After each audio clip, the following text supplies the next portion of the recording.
and we have a great episode for you. I'm going to memorialize the career of retired NYPD cold case Lieutenant Commander Tom Joyce. Tom Joyce is a great friend to the podcast.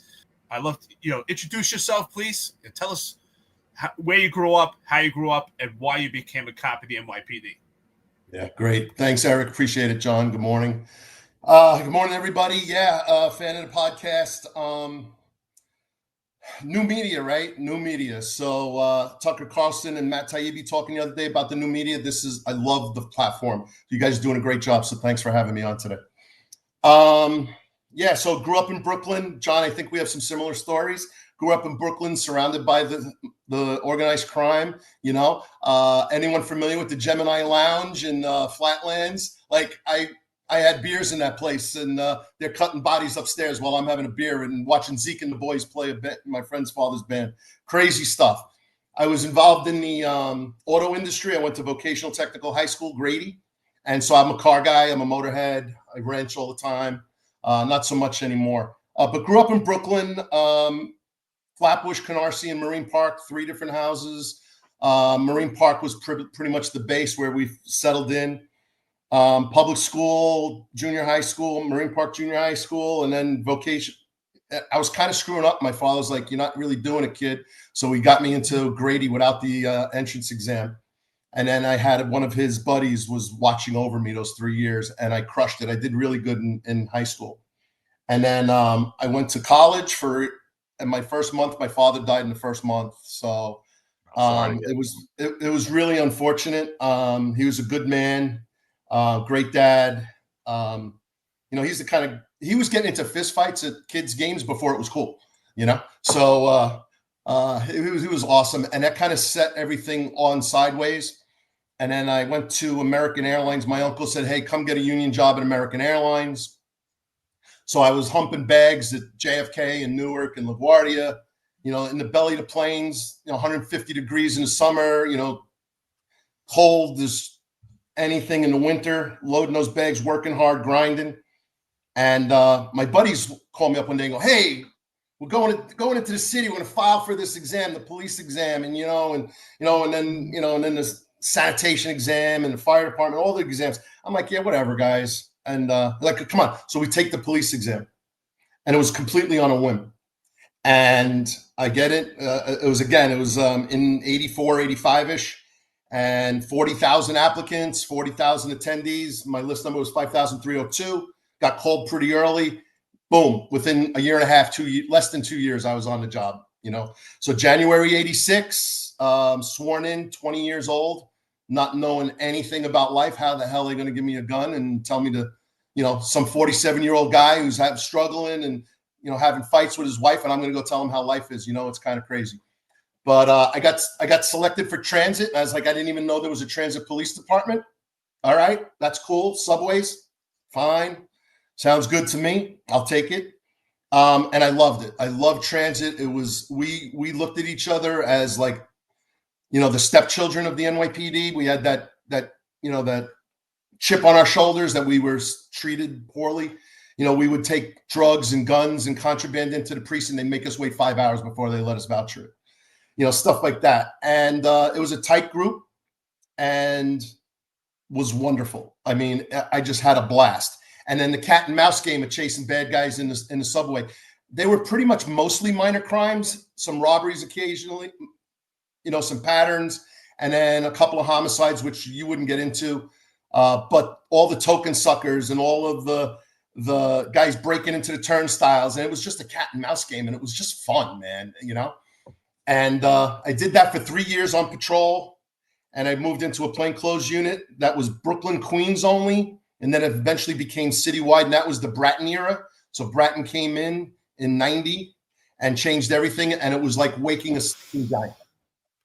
Tom, what was that transit? 2 questions for you. What was that transition like for you from being like a neighborhood kid to becoming a police officer? Was there an adjustment period? How was it being a cop, telling your friends in the neighborhood you're a cop? And then my other question is, what unit was that specifically that you're talking about, that one citywide?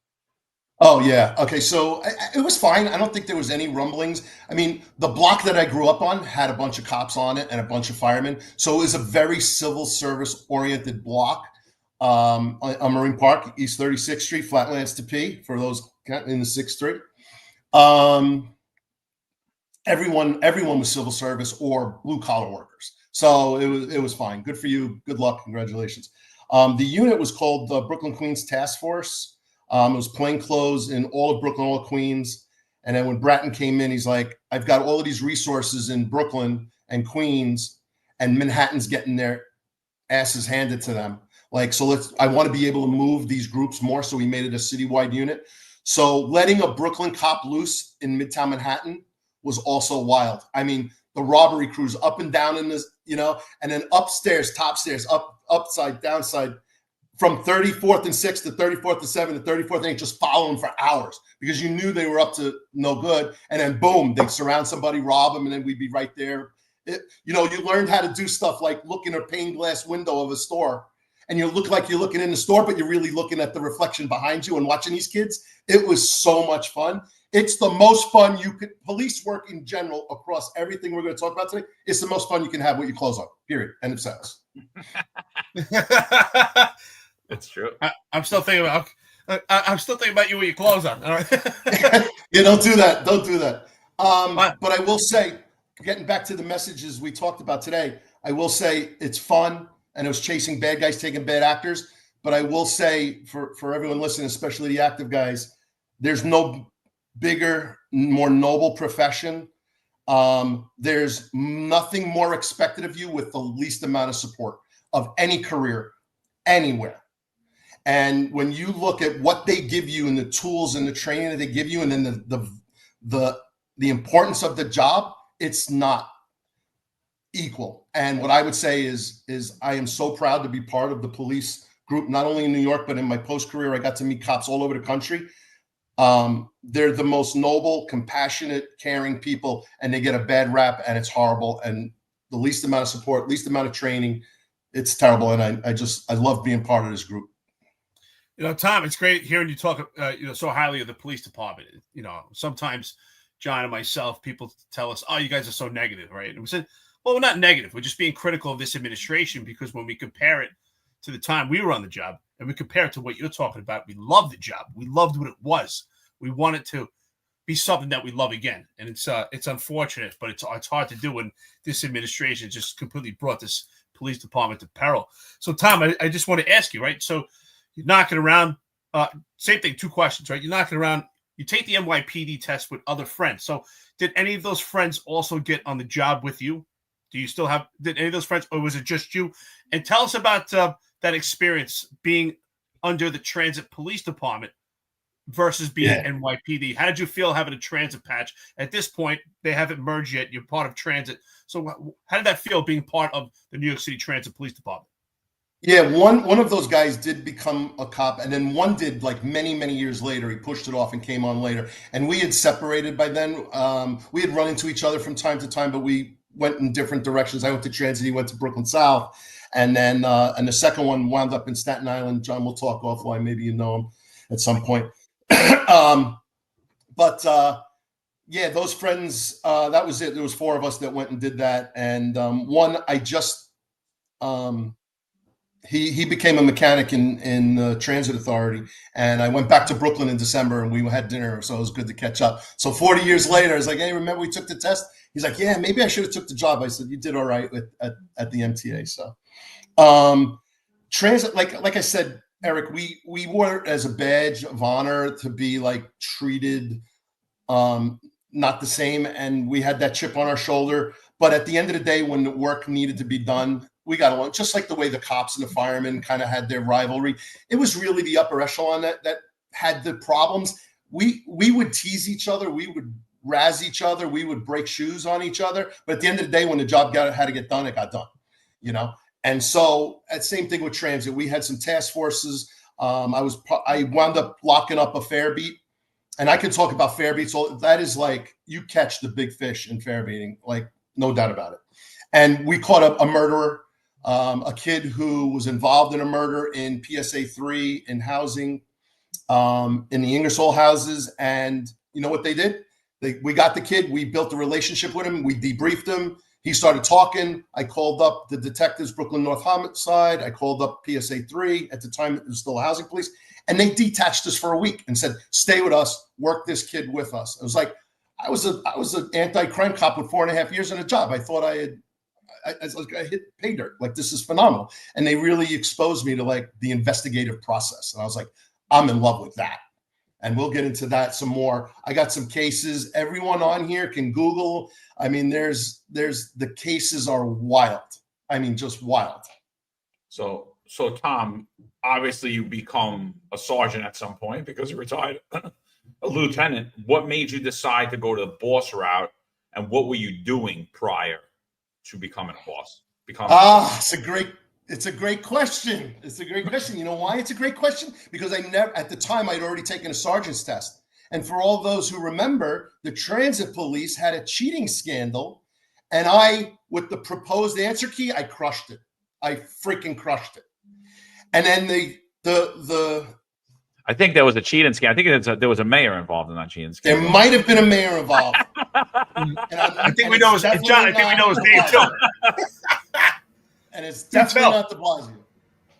So I'll give you a hint. I'll just give you his initials, Eric Adams. So is it right with Adams? Yeah, and this guy Mike Gordon, and it was really depressing because we all worked so hard. And then you know what was really fascinating about it? All the guys who said, shoot, I missed it. I missed the opportunity. They all studied the second time around when they didn't study the first time around. And so the pack got tighter. And I'm like, God damn. So what happened in the interim of the first test to the second test is like, I don't even know how this is going to work out. I got to put myself into the career path. Wait, time out though. You passed the test and they didn't let you, and they scrapped the test? They threw the whole test out, scrapped the whole test.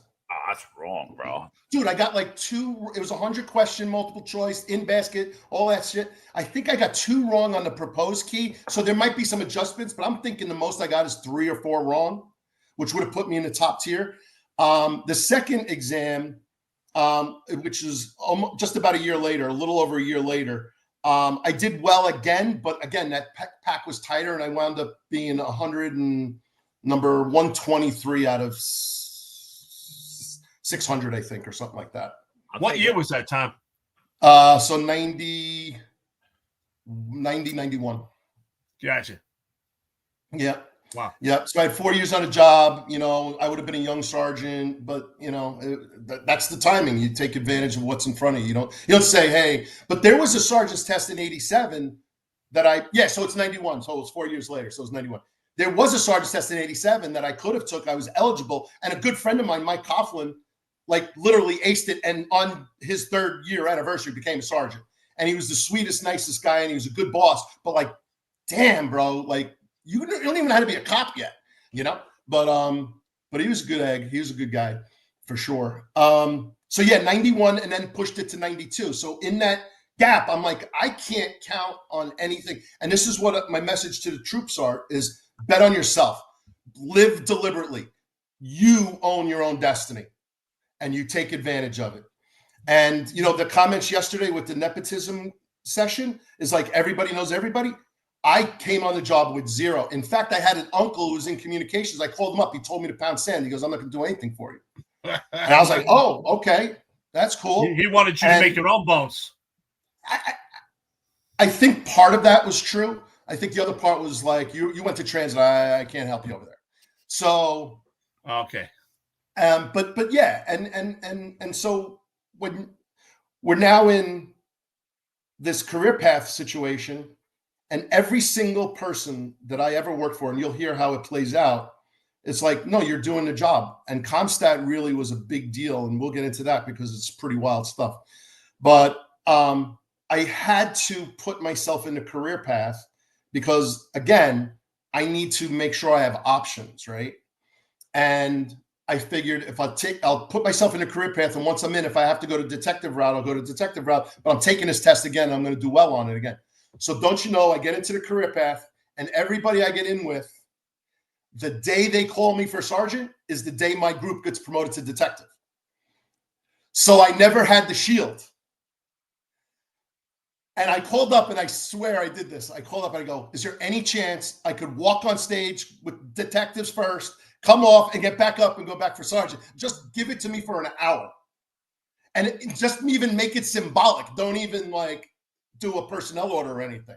And they're like, are you out of your mind? I was like, you know how important it was for me? Like, it's just a morale thing. You know what I mean? But anyway, those detectives. Nice. I mean, you earned it. You earned the shield. You should have got promoted. Pictures for your family. That's all right. I get it. I would have deferred it. But you would have, top pay sergeant. Yeah. So that's the route I took. So I wound up becoming transit. I go to District 2 in Lower Manhattan. It's 34th Street, river to river, south. Great time. A lot of good stuff there. And that's when the merge happened. But, we're just doing our transit thing. And Bratton had already left, got new chiefs.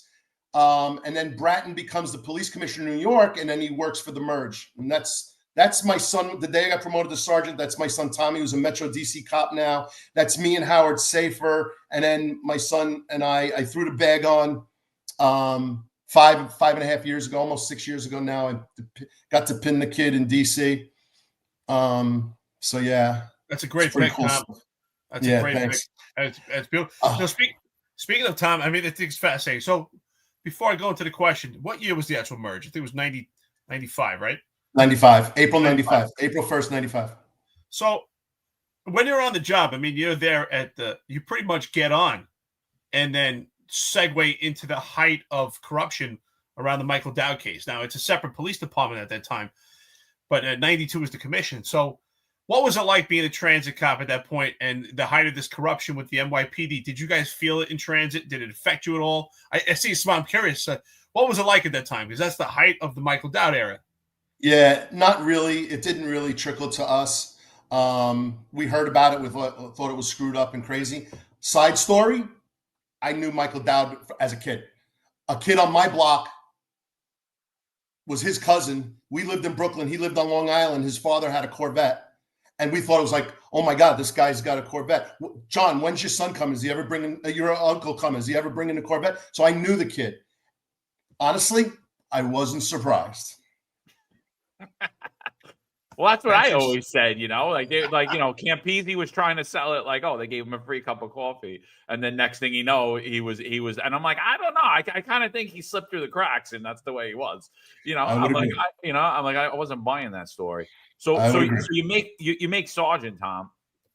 What was that transition like for you? Sergeant to cop. Still a young guy, pretty young on the job at that point. Yeah, I had 7 years on. I felt good in terms of knowing the job and in transit, knowing how transit worked. That part of that career path was working for Jack Maple in the Central Robbery Unit and the decoy squad. And so I got to watch who I believe is the greatest law enforcement mind that has ever lived in the United States. I fully believe that. He was crazy. He was eccentric. You can say all the things you want to say about him, but the man was brilliant. He was doing an 85 and 86 in his robbery meetings with butcher paper as a map around the wall and drawing out each train station. He was doing mapping and crime analysis before anyone even knew what it was. That guy walks on water as far as I'm concerned as a police strategist, hands down. No, not even close. Yeah, and now Eric Adams compares him to Cass Daughtry. I'm going to say that's not an appropriate assessment. You got any Jack Maple stories for us? I don't have I was removed from him. By that time, he was pretty much of a big shot, so I didn't get a lot of interactions with him. A couple of phone calls and a couple of interactions, but no real holy cow, this guy. I wish I did, but I didn't. So the decoy squad and Central Robbery, that unit was so much fun. Again, more fun than you can ever have, could ever imagine. Being undercover, not the traditional undercover sense, but just plain clothes as a subject. You have your ghost, and then you have no gun, no shield on you, and all of this stuff is happening, and you're sitting there, and the guy's about to rob you. It was wild. And then I wasn't a good decoy because I'm larger, and they wouldn't mess with me. So I was much better as just a backup team. and they did it really well. This was the second version of decoys. The first version that Maple led was kind of wild and loose, and they learned, and there was some allegations of pushing the envelope with you, if you will. No one ever got arrested, so I don't think they're charged. They just said you got to tighten it up a little bit, a little more management, a little more oversight. Like, they used to go out on decoys. If there wasn't a sergeant available, they would do a decoy operation without a sergeant. They stopped that. They said that they were trying to tip the hands of the perpetrators and entrap them. So instead of dressing down like thugs, we dressed up like suits and ties, right? Because like, no way you think, like, you're not going to listen to the white guy with a suit and tie and say, go rob that guy. You know what I mean? Like, it doesn't make sense, you know? So they revamped the decoy squad. So I was in the second version of the decoys. I love hearing you talk about police work. You know, I could feel it right now, like how excited by it at the time you were doing it. You know, you were doing intrusive police work. That's the bedrock and the foundation for public safety, doing intrusive police work. So as a sergeant, what were some of your leadership principles that you learned along the way? Because my passion, you know, I always talk about it, is being self-read on leadership. You know, I went to, officer school in the Marine Corps, learned about leadership, but really a lot of the leadership I learned is by reading different leadership books, because I believe it's a skill that you learn. So what were some of the skills you learned being in a position of leadership, and what were your leadership principles? Yeah, so it's a great question, Eric. I don't think transit, and I'm not sure what NYPD's BMOC was like, I don't think they did a good job of telling us how to become a good leader.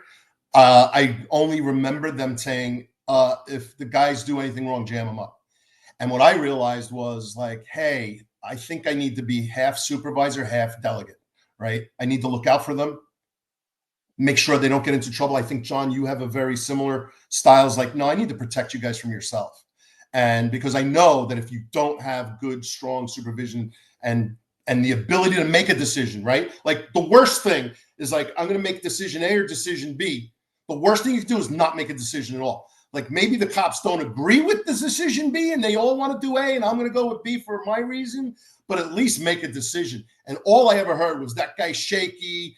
He's a shake box. I was like, that's who I do not want to be. And I learned more how to be a sergeant by emulating the sergeants that I wanted to copy and follow than I did any other way. So I hope that my troops, wherever they are right now, floating around.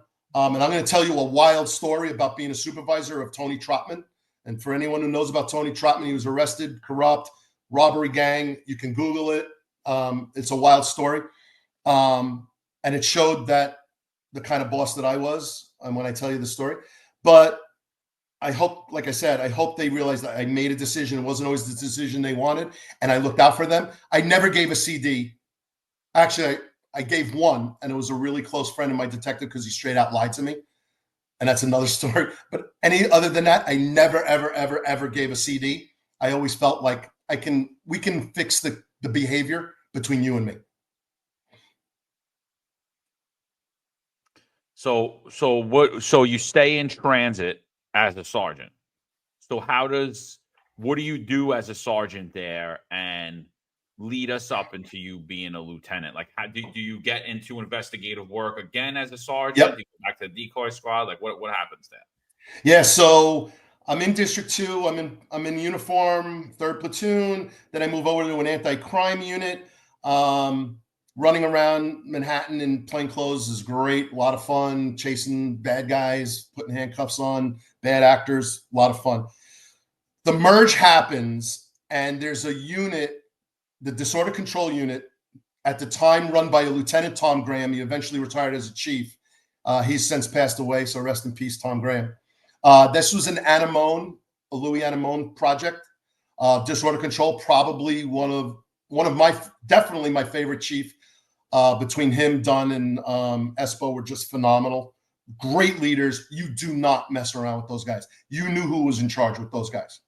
And so Anemone's running his disorder control unit, and he decides the cops aren't being trained as good as they should be for their own tactical sense of safety and for how to handle situations. So they developed this program called Top Cops, and it's facilitators, not instructors. And the facilitator gets the attendees and he just moderates the conversation. So you run a real life scenario, you act it out. We have true actors, road cops who were on patrol. They did not take any people from inside jobs or anything. I mean, everyone that I went to in this Top Cops training, I was like, one guy's better than the next. One gal's better than the next. There was a woman, Laura DiNapoli. She was Midtown North Cop. Oh my God. Like, she was phenomenal. Right. And so I'm like, oh, this is great. So me and Barry and Brosnan, we called them the Killer Bees in District 2. They were the guys who answered every radio run on the job. Like, we would never go into backlog if the bees are working. Like, they handle everything, and they were great. And so we get sent. We're the very first transit group to go through Top Cops training. And we go there, and because I had great cops with me, we crushed it. And they come up to us and they go, we have NYPD guys coming through here, and they're complete disasters. And the first transit group comes in here and does a great job. They literally did a telephone message, and we were assigned there the next day. Because they said, we need transit representation here because we're cycling all the transit guys through. So that was a 6-month detachment. Went back to command. It was great. Long story on that, on how that all worked out. Eventually went to borough-based training, and they disassembled it and broke it apart and lost it. But, you know, there's a cost factor. That training was very, very expensive. But if we're talking about saving lives and making good decisions, both of the civilians and of the cops, like, what's too expensive? Like, that doesn't make sense to me. Whatever. Again, you can't fix the job, guys. You can only handle the thing right in front of you at the time. You can't fix the city. You can't fix the job. Just handle the job right in front of you. Do the best job you can. It's obvious. It's obvious you're doing some real police work in your career. I just got to say, it's obviously doing real police work. You're moving around a lot. Got a lot of experience. It's just all you have to, like. I'm not the best cop by a long shot. I mean, I am humbled by the quality and the level of some of the policemen and the policewomen that I've met on this job. I mean, for sure. But I gave them an honest day's hard work. You know, I came in, I wasn't going to screw around. I didn't coop at night in transit. Like, you had these guys who used to sleep for they'd roll out, and in 15 minutes, they'd be in some room sleeping. I stood tall every night, froze my ass off. I was just that kind of guy. One, because I had a sense of responsibility, and two is because I was a little bit of a coward. I didn't want to get jammed up and get in trouble. So it was kind of a little bit of a mix, you know. But I go back to District 2, and by the time I get back, there's an NYPD police captain by the name of Steve Powers, great guy, wonderful. And he's like, you should go to this Brooklyn North SATCOM thing, which I definitely want to talk about SATCOM. You guys familiar with SATCOM? Brooklyn North? The best thing that ever happened to the job. I know. It's funny. I never hear the middle ground. Some people say it's the best, and some people say it's the worst. So it's interesting to hear you say it's the best. Well, it's got pros and cons for sure. However, could you just break it down for the young guys? Like, what was SATCOM? Like, why'd they do that, and like what it was? Yeah. So let me give you a little bit of history, and I'll go right into SATCOM. So Steve Powers says to me, they're forming up a big narcotics push. It's called Operation Juggernaut, which was a publicity nightmare. So Bratton took a beating on that one. Like, Juggernaut, you're going to come in and raid Brooklyn, you know? And so they said they changed the name, and then they called it. There's Steve Powers, great guy. He wasn't loved. I'll tell you. He turns around. He gets me into narcotics, right? Now, here's like what you talk about nepotism. This guy sent me to narcotics. He didn't like bring me. He's like, no, you'll do a great job over there. Like, go there. Make your bones in Brooklyn North Narcotics. You got to get out of this transit thing. You know, it's not a dead end job, but you got more in you to go do. So go over there. So I go to Brooklyn North Narcotics, and I get sent to an assignment, and it's this new structure. Now I'll get into the SATCOM thing. So SATCOM is short for Strategic and Tactical Command.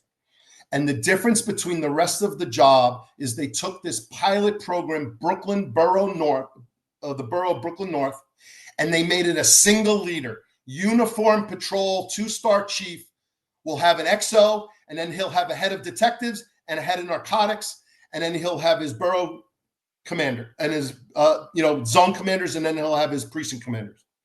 And everybody rolls up to one single boss. So none of this silo matrix organization nonsense where, the squad wants to do this and the bureau wants to do this and OCCB wants to do this. No, one chief. one chief. And Joe Dunn was that chief.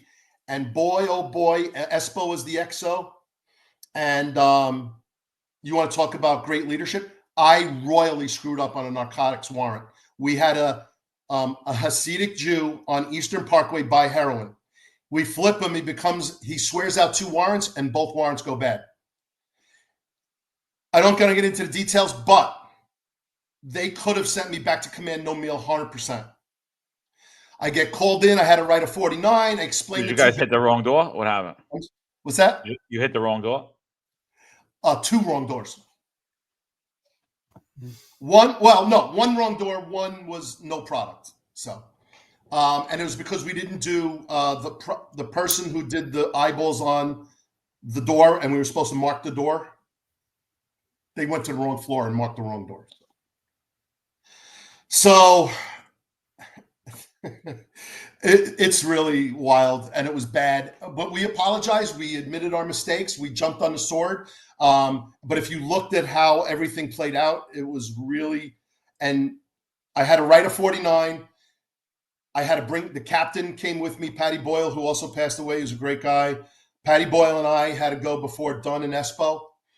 Espo's taking calls from a councilman. I won't say his name. And he's like, I want their heads. And he's like, let me get the story first. And I lay it all out. And so the wrong door was an honest mistake because it's the way they labeled the first floor, second floor. Like the second floor was actually 1 because the lobby didn't count as a floor. Gotcha. And then the second one, our map was identical to the house. So we know our informant was inside the house. And there was a cabinet where the kilo of heroin was supposed to be in there. And there was wires for how it was entrapped. But the product wasn't there. So we think it got, moved. They listened to my story. And Espo and Dunn says to me, son, you struck out today. You struck out swinging, but you can't hit home runs if you don't step to the plate. I don't want you to stop doing what you're doing, but I need you to do better. And Espo got on the phone with the councilman right in front of me and said, we've got this handled. And that was it. I mean, that's what we expect from your leadership, right? To support you, to back you, to teach you, to mentor you. That's good leadership. And that's why these guys are revered. Yeah. At that point, I'd do anything for those guys. Anything, anytime, anywhere. Yeah, they really, and every boss I had, Joe Canine, he was eventually the borough commander. He followed, but he was our chief of, he was in charge. He was inspector of the squad and narcotics. They all worked up. Like it was all, everyone stayed. Once you were in SATCOM for those 10 years, everyone stayed in there. Nobody went outside the borough. Like everybody was homegrown inside the borough. And so I really enjoyed answering to one boss because it was a unified mission. And I now work in the private sector, and these distinct functional areas are dysfunctional. They're not functional. They're dysfunctional because they answer to a different boss and they have their own interest and not the common goal and common mission. And so that's why I think SATCOM worked. And a lot of people will say it sucked. It was horrible. God forbid some detective had to answer to some uniformed chief who's never in the bureau. Like that doesn't make any sense. These guys are listening. And then you're telling your story. You're telling them what's going on in the investigation. They have common sense. They know what's going on. Like they don't know the ins and outs and the intricacies of the detective process, the criminal investigative process. And they don't know the intimate conversations you're having with the prosecutor to bring these major cases and sensational cases to a successful conclusion. But they know when you're blowing smoke or not. So they empower you. Go get it done. And we did. I mean, I loved Brooklyn North SATCOM. I loved it, man. I like the way you lay it out, because we hear about SATCOM. SATCOM is considered this, an old portion of the job, right? And a lot of people talk about it. I hear people that love it and people that hear it, that hate it. Shout out to Rob Lukash. Great comment here. Let me see if I can get it back here. Taking ownership of a mistake is the highest level of leadership. Learn and move forward. That's the thing, right? move swiftly, move fastly. Something I learned from Colin Powell's book, right? You got to discipline should be immediate, whether it's just a verbal talking. But this is great. You're moving on in your career. You're doing a lot of stuff. It's intrusive. Eventually you you're working in cold case. But before that, tell us about the transition now, right? You learn all this leadership skills. Tell us about the transition from sergeant to lieutenant. And where do you initially get assigned as lieutenant? Obviously, that could be a lieutenant commander. Where do you go as lieutenant? Oh, we got to back up a little bit. I got to tell you how I get into the squad first. Oh, you get into the squad as a sergeant. I get into the squad as a sergeant. And again, this is the Brooklyn North situation. So timing is not everything, but man, timing really affects people's careers. So I go to Brooklyn North and I'm doing this warrant and I'm in that stuff. But what I didn't tell you was I was actually assigned to the 7-7 Precinct Detective Squad. And I'll tell you why.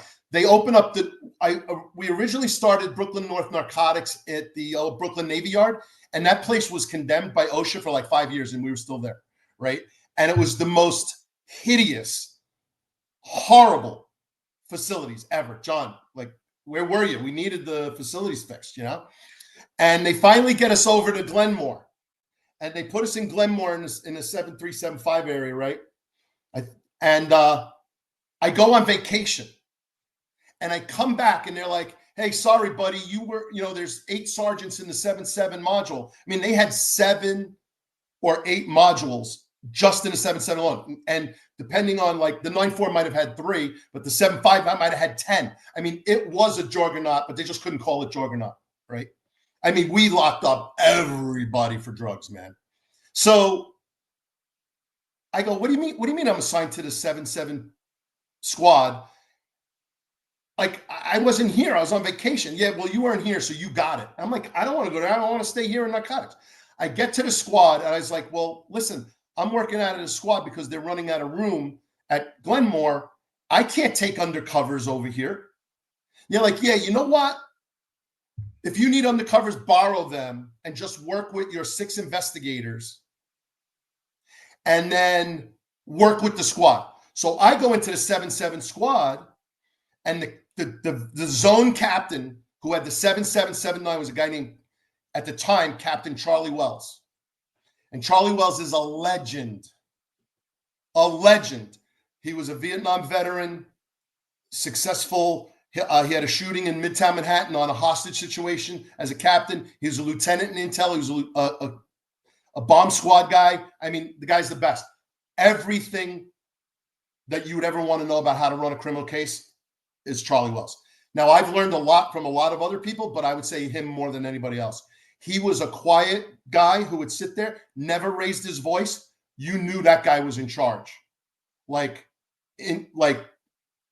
Really, really the best. And I talked to him recently too. It's good to know that he's still doing well. Anyway, we're responding to each shooting and each homicide, and we're going and doing basically what it's a glorified narcotics. It's really just SNU, but out of narcotics. And we're pulling in witness after people giving information on the shootings, giving information on the homicides. We're locking people up, debriefing them, giving information to the squad. And 6 months later, they're like, you guys are really good. We really appreciate it, and we're helping. They bring the unit back to Glenmore, some movement. They take us back out of the squad, and Charlie Wells says, no, I want Tommy to stay here. We have an opening in the squad. Calls up Chief Bill Taylor, and none of the bureaucracy would have taken me to go from narcotics to the bureau. It was done in one day. And they reassigned me to the squad.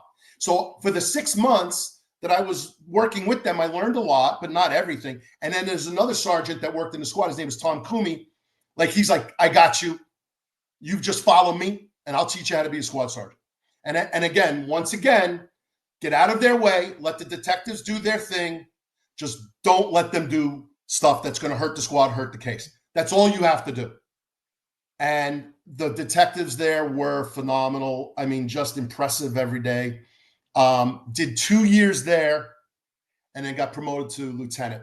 And then Mike Gabriel was the CO of the 7-7 precinct. And he goes, hey, you're getting promoted to lieutenant? and this kind of sounds similar to a story you were telling, John. He's like, "Oh, come here," and I go, "Look, I'm going back to the bureau, bro. Like, don't even." He goes, "I'll take you for 6 months. I'll just take you for 6 months." And Kelleher wouldn't let me go back to the bureau. He was the first dep. He's like, "No, you got to do 6 months on patrol." And everybody in Brooklyn North was going crazy, going like, "Why don't you just let the guy go back to the squad? Like, he's got to do 6 months back in uniform." So I literally moved my locker from upstairs as a sergeant in the squad to the lieutenant's locker room on the first floor in the 7-7 and sat on the desk for 6 months. And then moved my locker back up. Well, actually, I went over to 7-9, but like I went back to squad 6 months later. And Mike Gabriel was like, "I just need you for 6 months. Like, I need some stability on my platoon commanders, you know?" And so that's how that worked out. I got to tell you a funny story about management and supervision. So there's a guy by the name of David Joseph, who was a cop in narcotics at this time, who faked his own shooting. Are you guys familiar with this? Where he said he was sniped. He was on a payphone. So I don't know the story either.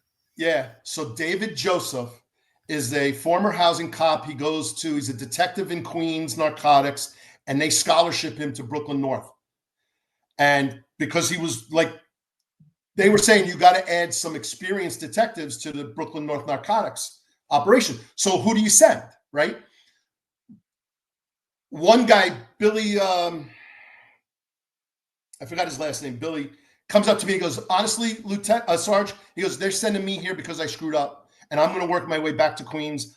I'm going to be a great narco guy for you, but I got to get back to Queens. I screwed up. I own it. The other guy comes. He goes, "They're jealous of me." Dave Joseph says, "They're jealous of me. That's why." I know a few people like that. I already know what's coming on, right? I already know what's coming. I found the article on it. It was August 1996. Detective shot 3 times by sniper, saved by bulletproof vest. Is that it? Yep. Yeah. Dave Joseph. Yeah. So he's working for me, and we're driving around 7-3. I'm on Mother Gaston Boulevard. I'll never forget it. I'm driving a Chrysler Concorde, like one of those rental vehicles. And he says to me, "Hey, Sarge, you know, I've been involved in 2 shootings." I was like, "Yeah." He goes, "You ride along enough with me, we're going to get into a shooting. I tend to find guns. I go, brother, the last thing I want to do on this job is get involved in a shooting. Let me make that perfectly clear. So we're going to be tactically sound and we're going to be smart, but we're going to avoid a shooting. If we got to do what we got to do, we do. But that's not what I'm interested in, bro." And he's like, I had to make that really clear. They broke up our teams, and they said, this guy did this 2 weeks after he was out from under my assignment.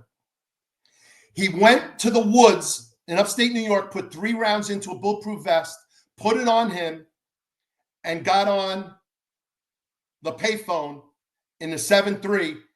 And everyone, and it was in the summer, and all the windows were closed, and the air conditioning was on, and the windows are closed, and the radio's on, and it was beepers before cell phones. He goes, "Oh, I just got a beep. Pull over to that payphone." And he pulls over to the payphone. He gets out, and then he crunches down, and he goes, "I just got shot. I just got shot. I just got shot." And it was all fictitious. So this is my world, right? So now, remember this name. One of my investigators in this narcotics team is Dave Joseph. The other one is Tony Trotman. Anthony Trotman, who was eventually arrested as part of a robbery crew and corruption, and he tried to hire a hitman to kill a detective. He was also on my team. And I'll tell you, as I'm a lieutenant years later, how that unfolds. Hell of a team. Bro. But at the time, we were high performing. The answer to Tony Trotman is that he was a great cop at the time, and he went sideways for some other reason, which I'll talk about. So I'm done with this, and I make lieutenant, go to uniform. And now here's the funny story. I'm on the desk every single day in the 7-7, 4 to 12. And John McGee is a sergeant, great investigator, great sergeant in the squad in the 7-9. I got another guy in the 2 commands that were open that needed squad commanders were the 7-9 and the 7-3. And for that 6 months, Everyone's calling, Tommy, where do you think you're going? You go 7-9, you go 7-3, 7-9, 7-3. I go, I don't know, wherever the boss wants me. I don't care. I just want to get back to the bureau. And John McGee is calling me from the 7-9. He's like, Tommy, come here. Come to the 7-9. Tell him you want the 7-9. It's great. We love it here. It's the best. We got the best team. Everything's great. I go, John, I'm going to do whatever the boss wants. If he wants me in 7-3, it's a 7-3. If he wants me in 7-9, it's the 9. I don't care. I'm just going to get back. Every day, this guy calls me. You on the desk? Yeah, get over here. Come on, 7-9. When's it going to happen? When's it going to happen? I get the call. Chief Kaneen calls me up. He says, come to the office. We're going to put you back in the squad. You're free and clear of your uniform assignment. He goes, I'm looking at the board. The 7-9 is getting crushed. I need you in the 7-9 to get a lid on things right away. The 7-3 has been quiet. So both are open. They're both busy places, but the 7-9 is off the hook right now. I'm going to send you 7-9. I go, okay, great. I leave Brooklyn 179 Wilson, the SATCOM command. I drive over to 7-9. I show up. I see John McGee. I go, John, I'm here, baby. I got it. He goes, thank God. This freaking place sucks so bad. And I go, John, you've been telling me for 6 months it's great. He goes, I'm miserable here, bro. I can't be miserable alone. I need somebody. I was like, John, what are you doing to me? And he's like, I'm telling you, Tommy, this place is horrible. And if you look back, there were 9 squad commanders in 9 years in the 7-9. They cycled squad commanders one after another. The place was such a beast. Kaneen told me, he goes, you need to go there, you need to get the clearance rate up, and you need to get the quality assurance. They've never passed a quality assurance inspection, ever. Was it the workload or was it the detectives that were working that? A little bit of both. A little bit of both. That place was so bad. And this is 99 now. So 92 was its heyday. 92, they had 79, 7979. That's why I remember it super easy. 7-9 homicides in 1 square mile in the 7-9 in 1992. This I'm going to start a little controversy over here. The 7-5 guys, they get 10 pounds of muscle as soon as they get out of the academy, go to 7-5, 7 square miles, 100, 110, 120 murders. 1 square mile, 79 murders. I would say pound for pound, the 7-9, 4-4, 4-6, 7-3, 7-5. Those 5, you could talk about those at that time. Like it's 6 of one, half dozen of the other, like we can arm wrestle all day about which one was worse, but that 7-9 was a beast. And so the workload was terrible. From 99 to 04, when it was slowing down and we were getting a good handle on robbery, on crime, I averaged in those 5 years, 1,565 days I spent in that office. We averaged 30 murders, 100 non-fatal shootings, and 5,000 criminal investigations for those 5 years. And that was when it was slower than 92. And I had 32 detectives between the robbery unit. That's why I heard yesterday someone said the Bram. I thought it was really funny. It was the RIP, then it was the Ram, then it was the Bram. So I had a sergeant in the RIP, and I had 2 or 3 sergeants at sometimes in the squad, and I had about 30 detectives total. And so a good friend of mine, George Farback, detective there, at my retirement party, he paid me a compliment. He said, you may have been my favorite squad commander, or maybe the second favorite, but the one thing you did better than anybody was you had a finger on the pipeline of who was coming into the squad. Like I would not, like if they would send me somebody, and SATCOM allowed for a lot of that. Like who in narcotics wants to come to the squad? Who in the patrol wants to come to the squad? SATCOM had a lot more streamlined process and influence over those things than the bureaucracy of the rest of the job. And it was like a little mini police department inside the bigger police department. And so I was able from May 1999 till, and I call it the September 10th, 2001, the day before 9/11, because 2001, I would say that squad was the best squad in the city at that time. It's mine. Someone can argue another one. These men and women were phenomenal. I was amazed by watching them do what they did every day. They were magical. The stuff that they did, the cases that they pulled, and we'll go through some of the cases. Cash Money Brothers, copy of New Jack City, Lafayette Gardens, Damian Hardy, aka World, Little Kim's boyfriend. His entire violence spree was in the 7-9. We ate all that thing. And kudos to Detective Mike Prate, first grader, retired. Takes down that case with Jimmy Glynn of the FBI and Tony Salisbury, who's now the national advisor to the president of the United States of America and HSI at the time. They took down that case. It took 10 years. They took down that case, and they were finally sentenced in May of 2015. But we couldn't put those cases together because nobody cooperated. It was just a violent drug crew. They had to do a federal case. There's no way you could do a state case with these guys. Hey, Tom, could you a lot of our friends and listeners are active retired, but we also have a lot of civilians, also family cops. Could you tell them about that? You have the squad, you talk about the best men and women you had, and I love the way you speak about them.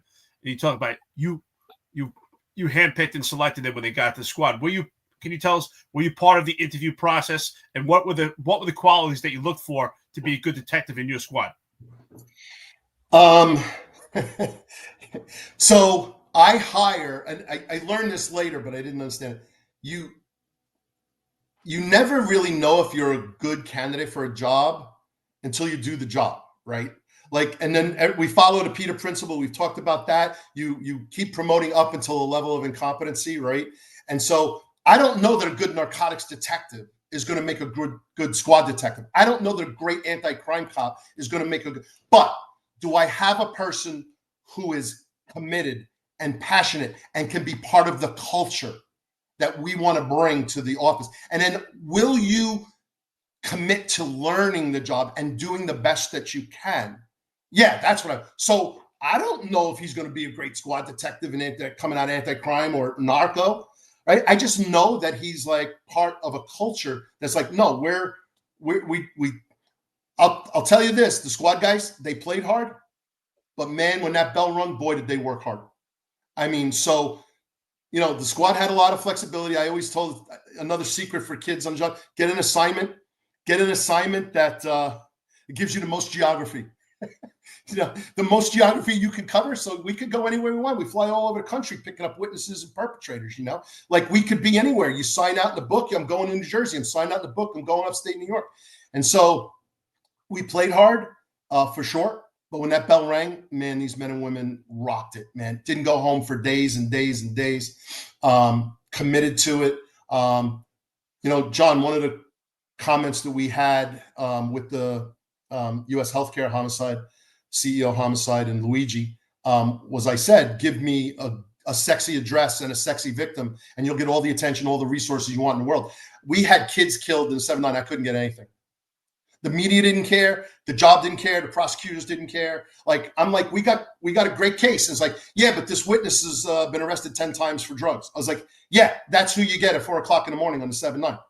Like, you're not getting the Father Flanagan. Like, and so when I think about the commitment of people, and this is a predominantly African-American community, Bed-Stuy and Crown Heights, also, but more Caribbean, West Indian. 7-9 was more American. And like, we worked as hard for everybody. No matter who it was, everybody delivered the same level of effort on every single case. Those detectives did not decide, well, this is not important. We don't need resources. We don't need this. Like, we had a woman at the same time hit in the head with a brick in Manhattan, and she didn't even die. And it's a horrible case, and she got banged up. Like, they had more resources there than I ever had in 5 years in the 7-9 solving, 30 murders a year. You know what I mean? So I just am so enamored on how hard these people worked and how much they gave every day. They're truly humbling, because there's a case, Ashley Sims, an 11-year-old girl killed in an arson fire, that I still talk to her mother today. And she actually reached out to me on LinkedIn, which is kind of crazy. I was friendly with her sister, Ashley's aunt, and that's who I liaised on with the family through the case. And I said, Vinny D. Donato, shout out to Vinny D. Donato. I can tell you a funny story, Vinny D. Donato story. And so he's, I'm liaisoning with Carolyn, and I built this relationship. We had 3 trials, a mistrial, and an acquittal. It was heart-wrenching. I'm sick to this day over it. It was an arson for profit, homicide. 20 people got injured, people jumping out windows. It was 27 Brevoort Place in 7-9, August of 2001. And we put our heart and soul. One prosecutor, Kyle Reeves, said, I'll take the case. It's circumstantial. The rest of the bureau chiefs didn't want to do it. Anna Siga Nicolozzi wrote second chair, who's now got the most popular true crime Anatomy of a Murder podcast. She's great. She was second chair on that. They put their heart and soul into that trial. I mean, it was like, this is what we're supposed to be doing here. And he was acquitted. They wound up winning a civil suit, and he was wealthy.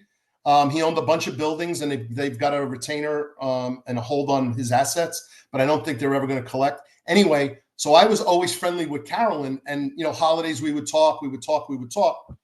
And then one day the mother finally reaches out, and she comes out of her shell because she's traumatized. And she reached out, are you the Tom Joyce from the 7-9 precinct? And I said, yes. She goes, can I give you a call? And she reached out to me. She goes, I know you always liaison with Carolyn. I just want to thank you for everything. And I caught up with her. And now today I still have a conversation with her a couple times a year, see how she's doing, how they're doing. I mean, this is what these guys did. And I can tell you every single detective's got some story like that somewhere. So, Tom, I love it. I love what you said about you're looking for character when you're looking for employees. You're not really necessarily looking for the resume, right? The resume may not carry over. So before we get into you going to cold case and all that stuff, what's your message to young guys and girls that join the police department, young guys and girls that are in the police department, either going the detective route, going the boss route? What's your message to them? Like, what was your ethos as a cop? Who was Tom Joyce? I went to work in the morning or in the evening. What were you doing when you were getting there? And what should people be? What should be their mindset going into the NYPD or law enforcement or any of that? Yeah. All right. It's a great question, and I'm glad to give the opportunity to talk about that. When I retired, fast forward, jump ahead a little bit. The day I retired, I did not want to leave. I wanted to stay on the job. I was in cold case. It wasn't exciting. I have some interesting viewpoints of that. When I left the 7-9 to go to cold case, it was only because I was so burnt out that I needed a break from Comstat. I was going to Comstat every 28 days, getting hammered. That's a Vinny D. Donato story that I'm still going to tell. Vinny. What I realized when I got to cold case, I only needed a sabbatical. I was ready to go back. I just needed a breather. But you don't go back. Like, you don't go to cold case and say, all right, I'm ready to go back into the squad. Like, you just don't do that, right? So I transitioned to a very slower, more methodical, more predictable life at cold case. But it was still fascinating because the old cases were great. And I have great cases from there. Where'd you get promoted out of? Did you get promoted out of 7-9 or cold case? I was in 7-9. I got the money. I got the money out of 7-9, which is really funny because I had to call Espo as the chief of department for a blessing to say I want to leave the 7-9, and then he asked his guys, is like, "Hey, when did we promote Tommy? When did he get LDS?" And he's like, "He got it like 3 years ago." It's like, "Oh, okay, all right, he's done his time." And I was like, "Wait, you're not going to let me go to cold case because I got to do it after I get promoted? I got to do a certain amount of time?" And it's like, "Yeah, I got the blessing from the Pope, So, but I went to there, and then 6 months later, I was like, man, I got to get back in the game. I was like, but okay, I'm here. I can ride this out, and I love it so much. I'm going to die in this chair. And then I went through a divorce, and the divorce was financially devastating. And so I don't know what I'm going to do with myself. And I literally stumble, again, timing, again. I literally go to a trade show called International Association of Chiefs of Police, commonly known as IACP. And I was invited by my best friend to go there. And I only went because it was in Miami. I didn't even know what it was. And then I go on the trade show floor, and there's all of these vendors. And I start talking to a vendor, and I go, hey, LexisNexis, Accurate, we're using your product. And my squad is closing cases left and right in cold case. It's like shooting fish in a barrel. And I don't even want to tell the executives that it's this tool. They think we're the greatest cold case squad in the city, but they had just turned us on to public record searching. And so he's like, the guy said, well, what do you want to do with the rest of your life? I was like, well, I don't know what you're talking. What do you mean? He goes, what do you want to be when you grow up? I was like, I'm a freaking cold case squad commander in the NYPD, bro. Like, that's me. He's like, no, what if I give you a job? Because you just did a better job selling than any of my salespeople could ever do. I need an evangelist in my company to talk with your level of credibility. And I'm like, I don't even know what you're talking about. He's like, I'm offering you a job, stupid. And I'm like, how does that work? I don't know. And he goes, this is what you do. And you come here, you come work for me, and I do the numbers. And I'm like, how can I turn this down? I'll start collecting my pension, my 401, my overage. I got money in the bank.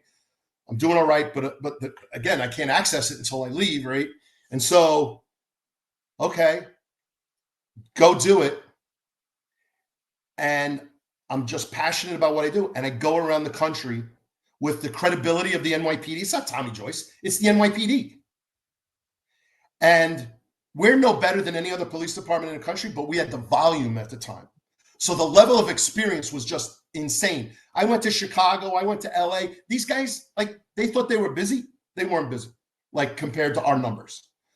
And so, but phenomenal investigators, detectives, supervisors, managers all across the country. I think there's two kinds. Some people I wonder, like, how do you catch anybody? And some I'm like, man, you guys are impressive. And that's, what you see. So to answer the question, John, what is my message? Is to this group of people on the job. They still have their time. They got to ride it out. They got to retire whenever they're ready to retire. It's a personal decision. Every single decision on when to go is personal. It's not like, oh, you got to go. Oh, you got to stay. It's very uniquely personal.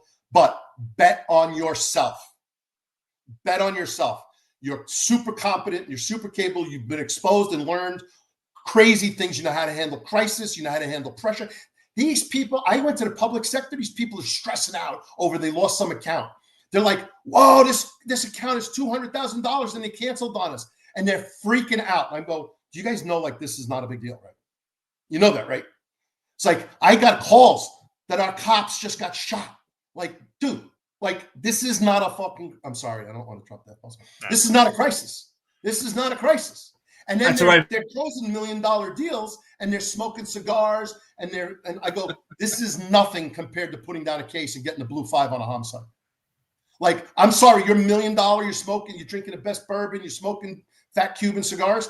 It feels nothing like putting down a homicide. I'm telling you right now, guys. So your perception of what life is and what real life is and what really matters, you see it in police work.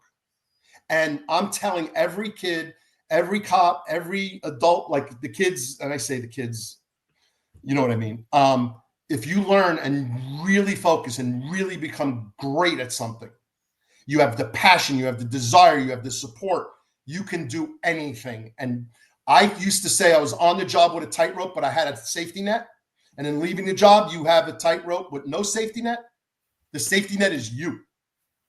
The safety net is you. Bet on yourself and do the work. Put the work in. You'll be great. Tom, I love you saying that. I mean, the stuff that you're saying, bet on yourself. You're talking about becoming focused, right? Hyper-vigilant, right? Really getting focused, become an expert in your field. And what you're saying rings true. And I hope that active guys are listening to this, because what you're saying is what John and I have been saying constantly. We fend phone calls, right? And John was saying earlier offline, like, it's amazing that we're not in the job anymore, because we constantly speak to cops as confidants, and we give them advice about CCRB, just the job of leadership in general. And I actually spoke to a lot of young sergeants. I said they learned a lot from this podcast to actually be a sergeant. But a lot of times we hear from people, well, what am I going to do after this job? And it's exactly that. You have so much skills that you learned. You learned how to handle stress. You've been pressure tested while you're with the NYPD. And all these skills transition to different facets after life, the NYPD. I love it. Now, I got to tell you this. I watched the ID channel. I used to watch. I was fascinated with it. I was always fascinated with cold case. And I think some of the stuff is obvious, but could you just tell us, maybe there's things we didn't think of. What are some of the things that make it difficult or different from investigating a cold case from something that is an active case, like the Luigi Mangione case? Obviously, the cold case, you might not have video from an old case or DNA. But if you could tell us some of the challenges of a cold case in comparison to an active live case. Sure. Great question. So records retention, data gone, and then the quality of the case. So what we used to do, so I'll frame it up. I had the Bronx borough. We could have gone anywhere we wanted, but my focus was the Bronx. My office was in the Bronx. There was a lieutenant and a team in Queens, and a lieutenant in Manhattan. There was 3 lieutenants, 1 captain, Butch Nisi at the time, another great friend, great former squad commander. We were peers. He was in the 8-1. I like to give these guys shout outs in case they're all listening. You know they are.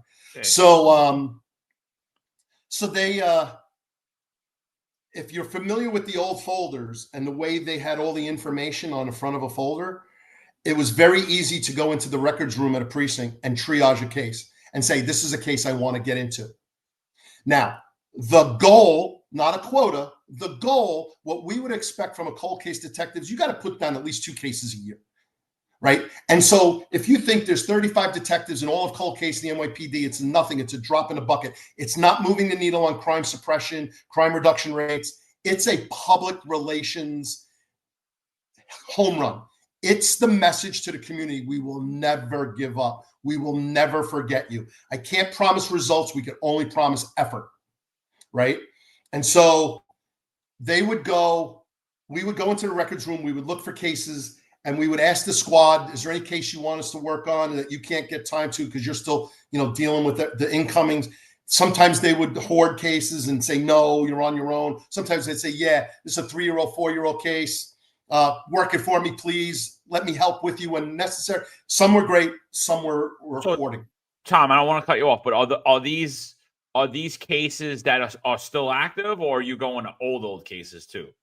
I worked on a case from 1927, and it was Judge I forgot his name now. He was abducted and killed and buried under the Coney Island boardwalk. We did that for fun, and that was the other thing. Butch Nisi says to me when we're reading the case, he's like, Tommy, you believe they're paying us to do this? We would do this for free, 1,000%. We knew we weren't going to solve it, but we were trying to find some clue that he was buried under the Coney Island boardwalk. Anyway, we had those cases to read and review, but that's not where we spent our time. The case that I'm most affectionate to is an Isidore Pack case. It was a 1971 robbery of a haberdashery in the Bronx. That Isidore Pack's family was constantly sending communications to the NYPD and the governor's office, and nobody paid them any mind. And that communication finally landed on my desk one day. And I said, come on, let's go get this case out of the 4-8. And we dug it up, brushed it off, and we solved it. So at the time, Ray Kelly at my retirement party noted that it was the oldest cold case put down at that time. They've since done older ones. And that's a tribute to Mark Tebbins, who was the detective on it. But going back to Eric's, how do we figure out these cases? So you read the folder and you can look and tell exactly what you want in terms of shooting, corner of, 4 o'clock in the morning. I know what this is, right? Inside, female, strangulation. I know what that is, right? You can tell, you can triage a case just by reading the cover. Okay, do I want to open it? Do I want to look into it? I open it up. I look. Do I see, do they have, any evidence stored? What's the vouchers look like? The DD5s, how much notation, how much meat is on this case? And can we breathe life back into it? And sometimes it was like, there's just nothing we can do. So I was saying that this is my leadership style in cold case squad. A certain detective, again, when I'm saying anything negative, I'm not going to use their names, but this detective who was never in a squad came from narcotics and went straight to the cold case squad. They were like, hey, I heard this is a good gig. I go, as soon as you said gig, I know you're not cold case material. Like, as soon as I heard the word gig, you're out. But they pulled the nepotism hook. They got there. And this detective puts down 2 cases through a RICO by March or April. And then I look the next month and their feet are up on the desk for the next month. And I'm like, hey, what's going on? And they're like, I got my 2. I go, no. This is how this works. That was for the firm. Now you're working for God. Remember Vernon Gebhart's message? We work for God. Start digging up those strangulation cases, inside cases, baby cases, women, the sympathetic victims.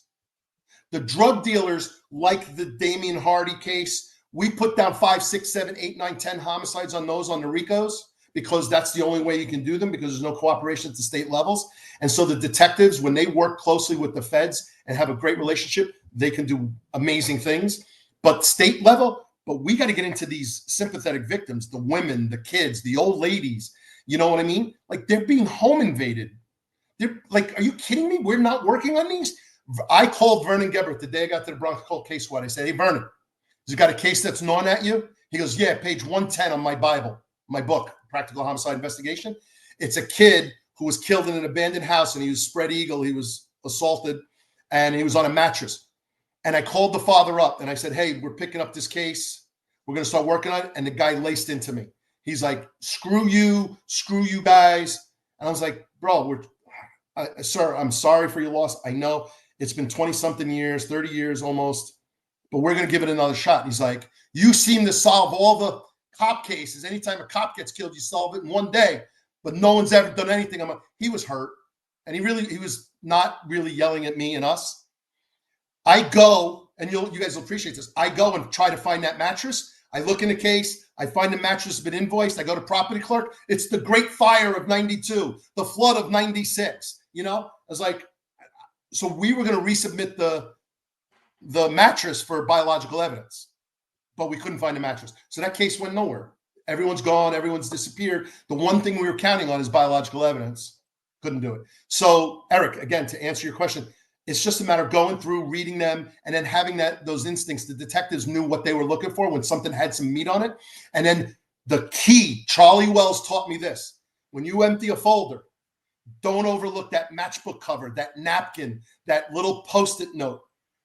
There's a phone number on that Post-it note that doesn't even have a name on it. Call that number or go track it back and find who that number is. That's a freaking lead, buddy. And the case detectives who were that level of detailed oriented, those were the ones who were most successful. That they were not taking all the little scrap papers in there, little handwritten notes on the envelopes. Like, everything is important. Somebody took enough time to write this down. It must have meant something. Follow it up. And then, John, you said it the other day, we got lucky with U.S. Healthcare and the phone call. I believe detectives make their own luck. I hated when detectives said, oh, we had nothing, and then that tip came in and they told you everything. It's like, that's because the detectives were off their ass and knocking on doors. And so when everything else is done, what do? Just go back out there and keep talking. There's a double homicide on the east side, the 2-5, I think. Jimmy West, if you're listening, shout out to you. Cold case guy, followed up. I think he worked on it. Kid got thrown off of a roof, 101st Street or something like that. Mark Tebbins canvassed those buildings every single month for the 2 years I was in cold case. So that's making your own luck. And so when that tip comes in, when somebody's finally ready to talk, you got lucky. That guy called. He finally called. No, I worked it. I worked those doors every day, every month for 2 years. So that's kind of answer the cold case. I agree with you totally with that. I mean, like I said, I had when early on, I had apprehended a couple of guys that were involved in different patterns: burglary pattern, grand larceny pattern, robbery pattern. And I said to a detective at the time, I think he's still on the job, Greg Siciliano, and I said to him, I just got lucky. He goes, no, you didn't just get lucky. You knew what it was. You knew what the information was. You were in the spot that the person would be.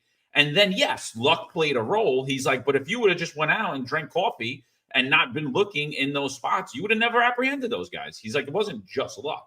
I agree with it. I wasn't knocking the detectives. I know. The message of the NYPD, which is gaslighting the public, which we've been hearing for a while, and I'm just disgusted with it. I'm just disgusted with this administration. So every time that they do something like that, I just point out, look what they're saying. Yeah. It's not accurate. It's not accurate. So sorry. Yeah, go. No, the only thing I would say with investigations, it was very hard to decide what we wanted to release and what we didn't, because you could make a decision to release something and put something out there, and then it goes sideways. The worst thing, it wasn't ours, but the case that spells that out is the Boston bombing. And Ed Davis talks about, he's a friend, a former commissioner. And I did a podcast with him, with Michelle McPhee and Mike King.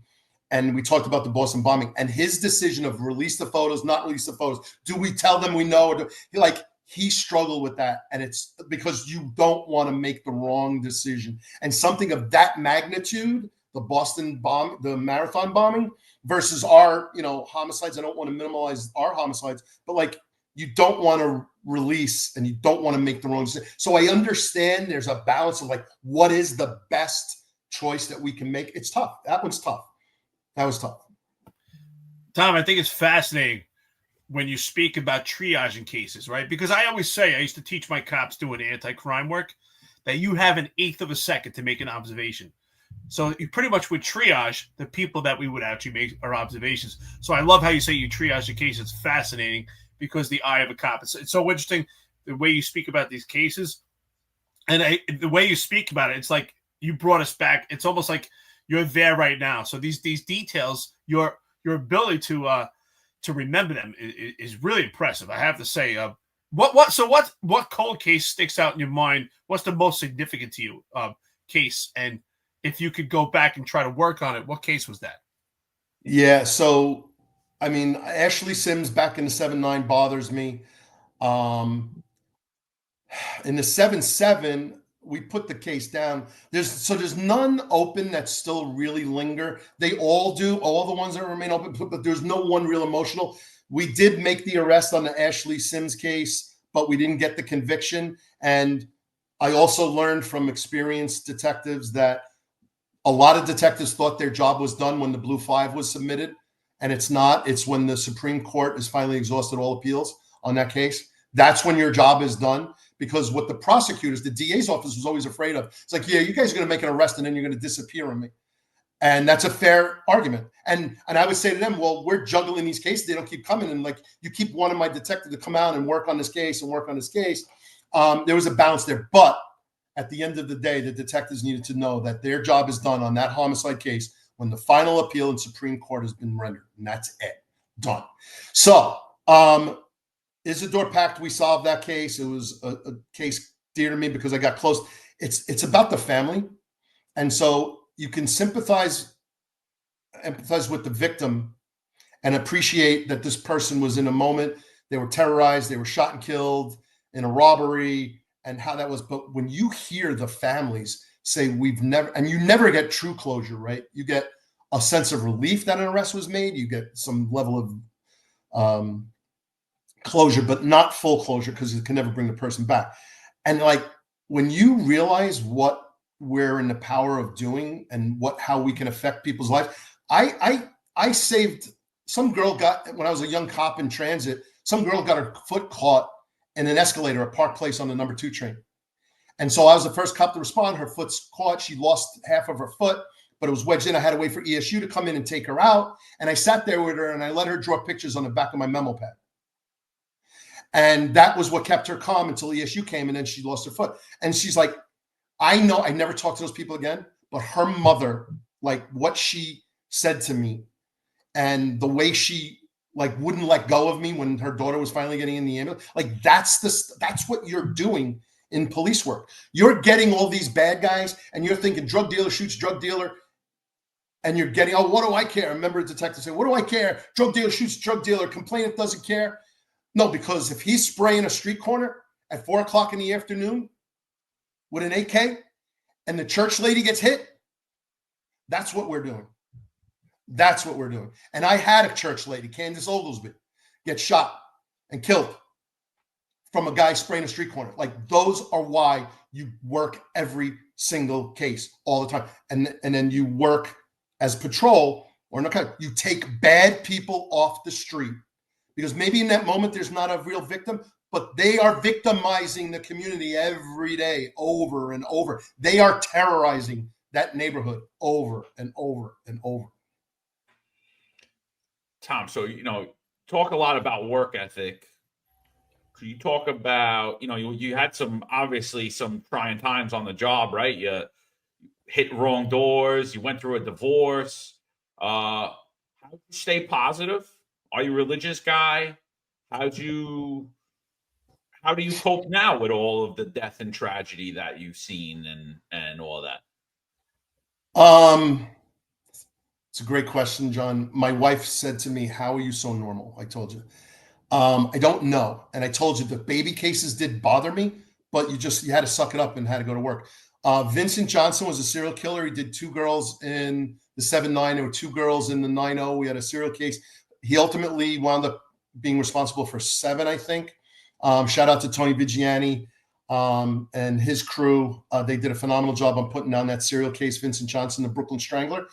That crime scene of Katrina Niles was one of the most horrific crime scenes I'd ever seen. He decapitated her almost to the point, blood everywhere. It was insane. It was insane. And like you walk and you sit through there and you walk through this gore and like you walk out of there and you go, how could you possibly be normal after this? I can't explain it. I don't know. So I am not, I was raised Roman Catholic, went through all of the process until I didn't get married in a church to my first wife.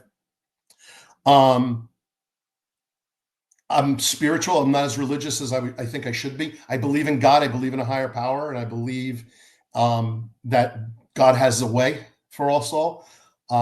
I've talked often with my current wife and my son about getting back into the church.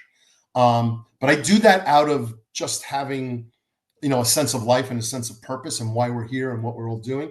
I don't do it because I think I'm traumatic or troubled. I was like, my therapy is my cars. Like it's 70 degrees in Virginia yesterday in February. I took my convertible out yesterday and I got road therapy and I come back and I'm happy and I don't, I don't kick the dogs ever either because my dogs are my favorite people. But I just, you don't like, it just doesn't bother me. And then the funny thing is there's a quote in The Departed when you guys did it, where it's not true quote from Freud, but they said that the Irish are the only ones that cannot be psychoanalyzed. It's like, that's me, even though it's not a true statement, but that's me. Like, I don't have any of this, like, traumas and trouble. And I know people who've committed suicide and I know people that are going through depression and I know all this stuff.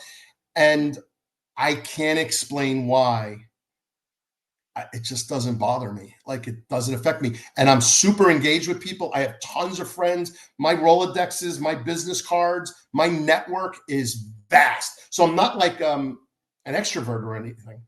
I'm not an introvert. I'm out there and I talk to people and I love people and I'm happy and life is great. And I have a better life than I deserve. But I don't know why this stuff has not affected me. You deserve a good life. You worked hard at the NYPD. Your attitude is so positive about your experiences. And I love that you keep bringing up people in your career and you honor them. And I'm sure they honor you. And I know you have amazing stories. But I also like to have a little fun. You talk about your life right now. So tell us about Tom. What are some of your hobbies? What are things that you're into? Are you into movies? What do you do in your spare time? What keeps you busy? Tell us about Tom. Tell us about you off the job. Yeah, so thanks, Eric. So food, travel, cars. I have a son from my second wife. We both she was late and she was almost 40 when she had our son. His name is Richard. We call him Dickie, named after his grandfather. I didn't expect to have another son. She was previously married but didn't have children, and I knew she would make a great mother. We made a decision. Funny enough, John, it was like, we're not going to do in vitro. We're going to put it in God's hands. If we are blessed with a child, we're blessed with a child. If we don't have one, we'll have a great life. I have 2 boys from the previous that Susan gets along great with. My sons, Tommy and Danny. Tommy, the DC Metro police officer in the detective track there. I'd love to talk about the Summer of Love and that craziness and what that happened in DC was wild. Your time. We'd love to hear it. Your time. Sure. Yeah. My other son is in the intelligence community. We don't know who he works for, what he does. So they're both in the military. So Eric, shout out to you guys for military. They're 35 Foxtrot analysts, intelligence analysts. When they were picking an MOS, I thought that they would both transition to policemen. That's what they wanted to do. And it worked out well for Tommy. That's why he was able to get into the real-time crime center and into the detective track because of his intel. He served overseas for a year. putting intel packages together for Blackhawks. The other kid, I never thought he'd stay in the intel community, and he did, and I don't know what he does. So, but he's keeping the world safe. I trust that. Sounds like CIA. One of those. So anyway, we do a lot of cooking here. My wife when she moved to New York, we did long distance for a year, Virginia to New York. And then she moved to New York and she said, I'm not living in New York and not going to culinary school as a hobby, as a fun. And I like to eat. So this is going to work. And so she went to culinary school. Every Friday night, we would pick her up with my two boys in the back seat. And we'd drive into Manhattan and go to the French Culinary Institute, pick her up at 11 p.m. every Friday night for a year. And we would have the most decadent French food, eating out of to-go containers in the backseat of the car on the drive home from Manhattan it was wild. And so our prized possession, and we have two prized possessions in our house, is our stove, oven, range, and I have a Burkle meat slicer. And everything we do is around food and family and getting together and enjoying good food and good stuff. We live in wine country here in Virginia, so we hit a lot of the vineyards. It's an up and coming area, soon to challenge California, but I think they got a way to go. So we enjoyed that. We do a lot of traveling. We're going to Alaska this year. We're going to Vegas this year for shows. I mean, my whole thing is hashtag making memories. If I took my kid to a baseball game, if I had season tickets, I took him to every single game. Like, all of those games blend into each other. But how do I make each event, each vacation, each thing we do unique, so that my favorite saying that my kids ever said to me, and my young son now still says to me, Dad, remember when? Dad, remember when? That, I'm getting goosebumps right now. That is what motivates me. So we've got a weekend coming up here. We're going away for a couple of days. We try to get on the road and travel as much. We're not RVing. I'm not RVing, Eric. I'm not doing that. You got to get into it. I know. We have an RV park right here, so it's pretty fun. I go over there and we hang out with them and stuff, but I don't know that I've got it. I might have to stop there. Yeah. I'll send it to you. A couple of cigars over there. I'll send it to you. So, yeah, it's that. And as much as I have the cars, and I want to spend more time with the cars, I mean, I'm still working. I still have a great job. I travel for work. My son and all of his stuff and his sports and his activities, I don't have enough time to spend on the cars. But if I could, I'd be in that barn every day, taking the wheels off and putting them back on just for fun, God, that's awesome, dude. Well, what's your favorite car? So I'm a Mopar guy. I had a 67 GTX and a 70 GTX. I think the GM cars are easier to work on and the parts are more available. Probably a Buick Stage 1 GS 455, a 70 or 71 are also in my crosshairs. I am on Bring a Trailer every day, so anyone who knows what Bring a Trailer is. My wife hears the little notification bell from Bring a Trailer, and she's like, stop. You're not buying anything else? Don't buy anything else. I was like, I'm just watching. So you go to car shows? Yeah, I do. I do the local ones here, and there's one big one here that's pretty good. But I got Mecum in my crosshairs. I want to get to a Mecum auction. And then there's Brothers has a muscle car thing out in Oregon that's invite by only. I'm trying to work some phone calls to get into that one. Yeah, I'm a muscle car guy, late 60s, early 70s, until the smog motors came. So yeah, I just like, and then I bought a 2019. This is what I did. So I bought a 2019 392 Scat Pack. It's got the shaker hood. I custom ordered it exactly the way I wanted. I brought my 5-year-old son with me. He's now 11 with me. He selected, I made him do all the selections. He signed the check for the down payment. We've saved all the documentation. We took photos. We're memorializing the whole thing. My dream to him, I told him, I want you, when you're a 45-year-old man, to show this car in a car show, and this is the car you bought with your dad 45 years ago. And it's 100% original, unmolested, never to be taken apart, never to be modified, never. We got the original floor mats, the original paper floor mats, everything original, nothing changes with all the paperwork, all the documentation, all the service records.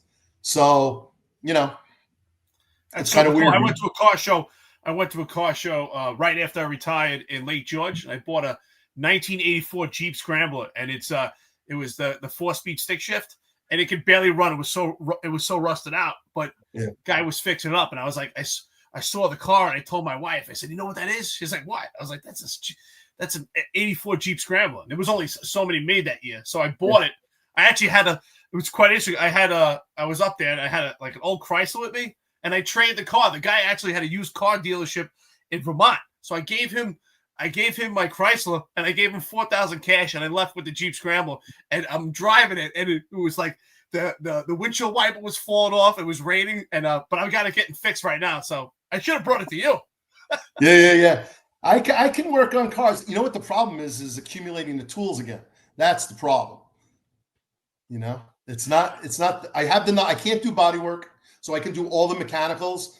Fuel systems, ignition systems, suspension systems, all the repairs. I can't do body work. I'd have to send that out. But yeah, and if I could be doing anything, I'd be doing that. But I just don't have the time. So Tom, you went through a lot of phases in policing, changes in New York City. You now are retired. I see you write a lot of articles. You've written a few articles. You wrote one recently about January 6th. You said you wanted to talk about Summer of Love, though. What do you want to bring up around that? So when I was a cop, my mother would tell me how worried she was. I go, Mom, I got this. It's no big deal. I got it. And then she'd read the paper, and she's like, Bedford-Stuyvesant. Oh, is that you? Yeah, we're involved in that caper. We're involved in this caper. I worry about you. Mom, we got it. It's great. Everything's great. Don't worry about it. The second my son became a cop, I'm like, oh my God, I worry about you. I worry about you. Like I don't worry about me. I worry about my kid, right?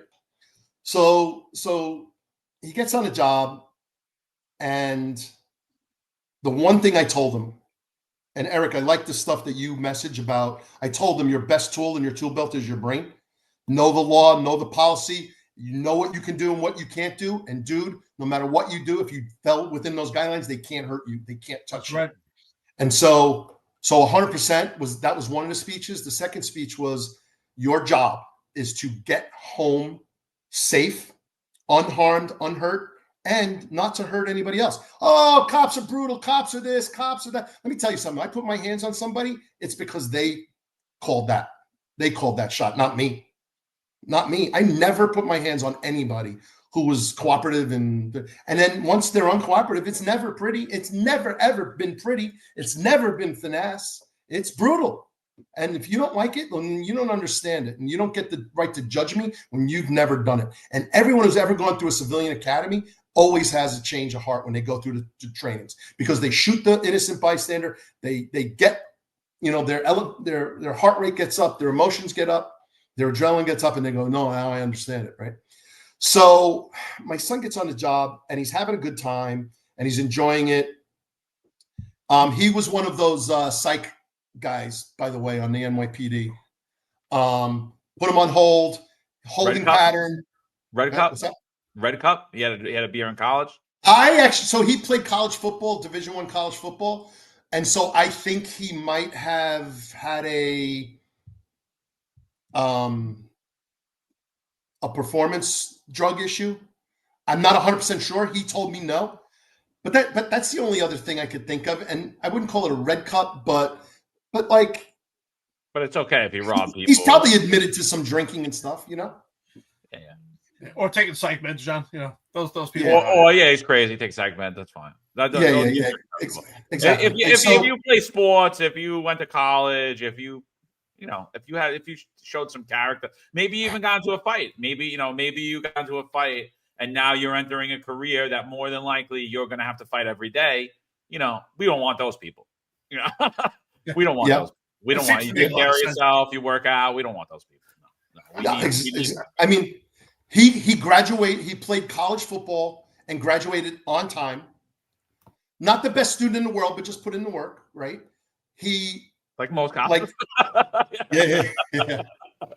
Wait, you tell me John Shell wasn't the best student? He's super intelligent. None of us were, bro. You know. But I'm super proud of him because I know the college football. Like he played high school football, he was great. He played college football. He played above his head. I think he should have went to Division III and just rocked it. But he wanted to play at the highest level. He played at one, and the amount of work is a whole nother world. And so he told me he didn't enjoy any college at all until after the last season. He had 6 months of college after that. Everything was football. The food, the eating, the weight. He's 190 pounds now. He played at linebacker 230, right? And so really bad. And typical white guy, great on the run, slow against the pass, couldn't go into coverage, so never really great. But he was his coach, who's now Brendan Staley's a professional coach now, was his linebacker coach at JMU. He said to him, Tommy, he goes, no one ever worked harder in practice than you. You made our team better because your practice squad, until you finally got into the starting, and got on the field. He goes, your practice, like you worked and earned your way onto the field. And he got into like 4 or 5 games in his senior year. So now he's a cop now. He's a military veteran. He's going overseas. He's a cop there. And COVID hits. And I said, son, I had 9/11. I had the drug wars and the crack wars. Every cop has got their issue to bear, right? And you guys are going to get through it because if you find the people, surround yourself and support, you're there for the troops. You're there for each other, take care of each other. COVID, I can't make sense of it. I don't know what the hell's going on. And he's like, yeah. And then George Floyd hits. And the complete mockery of masks and the COVIDs and the lockdown. You can riot, but you can't go to church. And you're supposed to actually accept us, that we're believing this is real. It's so insulting. And so, but what I would say is, I think he still has a level of commitment to the job and determination, and he wants to do well, but those riots tore him apart. His partner is a female, half African-American, half Hispanic. She's a lesbian. He loves her. She just went to Harbor, and she was involved in the recovery of all the bodies in DC for the plane crash. She's the second female to pass the scuba in DC. No meritocracy, no DEI there, and it's meritocracy. Only a second female, and they've cycled a lot through there. You don't send somebody underwater that can't do it. Yep. Right? So she's part of that. She's a rock star. He loves her. They're committed. They're partners. These protesters are in her face, calling her a sellout, spitting at her. They don't even pay attention to my son, who's half Hispanic, half white, but they don't even he looks white, right? They're literally standing shoulder to shoulder and they're screaming at her nose to nose in her face. You effing this. I mean, the most vulgar and nasty things.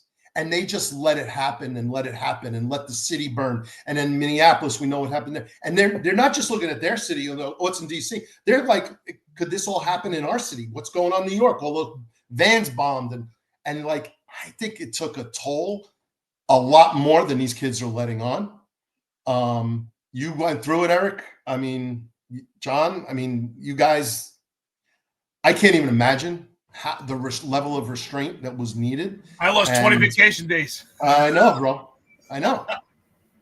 But, so I can only speak for him. He's the only person I've ever had in-depth conversations with about this stuff. It took a toll. I think he's recovered. We talked about qualified immunity and all the laws that they had to retract, and council retracted. I told them qualified immunity and these laws, it's a non-starter. You leave. You got to go. So they finally pulled those back. So it's okay, got a breather. But man, they've destroyed these kids. They destroyed them. Committed, professional, compassionate people. They destroyed them. Yes. So why do you, let's talk about that a little bit, because I think that's important. No one wants to, we care about cops. I get all these people. I love cops. I care about their mental health. I'm like, all right, so then why don't you talk to them about why is it taboo for them to tell the truth about how they're feeling about things. Why, if they say something, if you care about their mental health, you'll actually want to know what's bothering them that's affecting their mental health. What do you think? Like, we're seeing, we actually, this is a New York podcast. We're all from the NYPD. We talk about the exodus in the NYPD, but it's not just in the NYPD. It's everywhere. It is everywhere. What do you think is behind the inability to recruit new talent, to retain talent, to keep people you have on? Like, what is behind this exodus that's occurring in law enforcement? Yeah, I don't think it's any one thing. It's the cumulative, but the biggest lie, there's not a politician on either side. And I'm on an island too. I'm a social liberal, fiscal conservative, but I'm right of Genghis Khan on crime. Right? So who am I? You're Tom Joyce. What's that? Right, exactly. I'm me, and that's it. Yeah. And I could vote for a Democrat if I like it. I like Tulsi Gabbard as the national director, right? I'm not against RFK. I don't agree with everything he said. I thought that we talked about the new media, Matt Taibbi, Mike Schellenberger, and Barry Weiss, stone cold bleeding heart liberals. They're all like just talking common sense now. Like, so it's not about Democrat, Republican, liberal. Like, I hate the term, oh, these freaking liberals. No, these people are progressives and they're psychotic and they're crazy. My brother-in-law, who's a sweet, great guy, he's a total bleeding heart liberal, but he's going, Tommy, this is crazy. This is craziness. And so I'm kind of in that place, and I'm on my own island too. And so what I do know is cops are pawns, and both political parties have used them to their benefit, and they don't care a single thing about you. That's why I'm saying, back to the kids in the message, you've got a job, you can help people. There's no more noble profession. Take care of the job in front of you. Take care of the person in front of you. Solve their problem. Fix them. Help them. Do what you can. You're not going to fix the job. You're not going to fix the city. You're not going to fix the world. Right. So, I mean, what Johnny asked, which I think is a great question, kind of overlapping on that, reflecting on it. What would be your advice to a young man then who says to you, hey, I'm interested in going to the NYPD. I just took the test. They just called me. Should I take the job? What to expect? Because how do you operate under this administration and with this legislation in comparison to when you got on the job? So what would be your advice to them? And because we always say the biggest recruitment tool is word of mouth. So would you advise someone to take the job? I mean, what would be your advice for what they're headed for and how to handle it? Okay. Would I advise them? If I knew them and I knew what they were made of and what their DNA was, I might or might not. I'm going to channel Wen Jianlu, who was shot and killed with Ramos in the execution in 7/9. When his family, being Chinese, said, you can't become a cop, we don't do that. And he goes, if I don't do it, who will? And so I've channeled him for a lot of these conversations recently. Because if we don't do it, if someone doesn't step up, what? No more? The troops are depleted and there's no more cops. They don't show up anymore. So what I'd like to see in a perfect world is people actually say, no, we have a crisis here. Stop right now. Let's put the adults in a room. Let's get some real leadership going here. Take care of these cops. They have the hardest job in the world with the least amount of support. That's got to get fixed and it's got to be turned around. So if a kid came up to me and said, I really want it, I always want to be a cop and I want to do it, I would guide them through what to expect and what not to expect. If not you, then who? I get it. There's so many smart people that I work for that could have had massively successful careers and they became cops, and like, what are you doing here? But thank God you were here because you did a great job. And so I would still counsel a kid, young, thinking about coming on the job, to really dig deep and say, you know what you're getting into and you know what you're up against. And I do think, I always used to say, why are you leaving that unit? The lieutenant's going to move. The commanding officer's going to move. You just wait them out. They'll be gone. I think that it will shift and it will change. And if there's, whether it be here, LA, Chicago, it all comes from the politicians and who they put in and who they allow to run the departments. And thank God there's some still people who are still holding on and keeping some level of stability. I'm hoping, and protecting the troops, both here and in any other agency.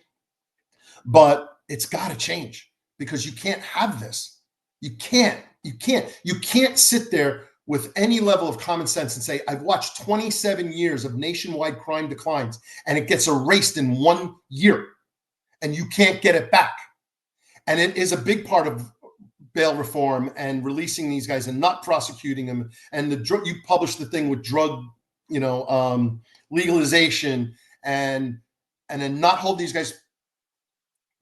these guys accountable. The cops getting assaulted and nobody's getting prosecuted. Like, are you kidding? You're kidding, right? This is like, it's a bad dream that's got to stop. And so if they want to come on, I would say hope for the best, expect the worst, but hope for the best, that things will change sooner than later, because this can't continue. If it's in you, you got to do it. Be smart. Listen to Eric. Know your law, your case law, your policy, your procedures, and your best tool is your brain, 100%. So, Tom, we have a tradition every time we have a retired NYPD guy on here. We ask 2 questions. 1, we bring you back to your childhood. You're about to join the police department. Would you do it again? And then 2, we bring you back to your childhood, but you're alive now. Would you join now? Yes, on the first one, 1,000%. Not even a question. The NYPD did amazing things for me. I was against the merge too. I liked my little world, but it opened up so many more opportunities for me. And again, I showed up. I gave them an honest day's work. I wasn't anywhere near the highest top performers. I just showed up and gave them an honest day's work, and things just fell into place for me. And the bosses, I never followed a boss, but bosses, when I got promoted to lieutenant, I got recruited. Hey, come to the 106, become my SOL. I was like, I already got something lined up. So it was, and then my post career, getting in front of cops with the technology, facial recognition, license plate readers, information data sharing, how to connect cases, how to talk about cases, how to help solve cases, generate leads, and all this stuff. The NYPD gave me a level of credibility that is, I've lived a very, very blessed life with what I was able to contribute and be a part of, and watch great men and women do great work, and then transition to what I look at is like, each one of those were transactional. Each one of my events in the police department were transactional.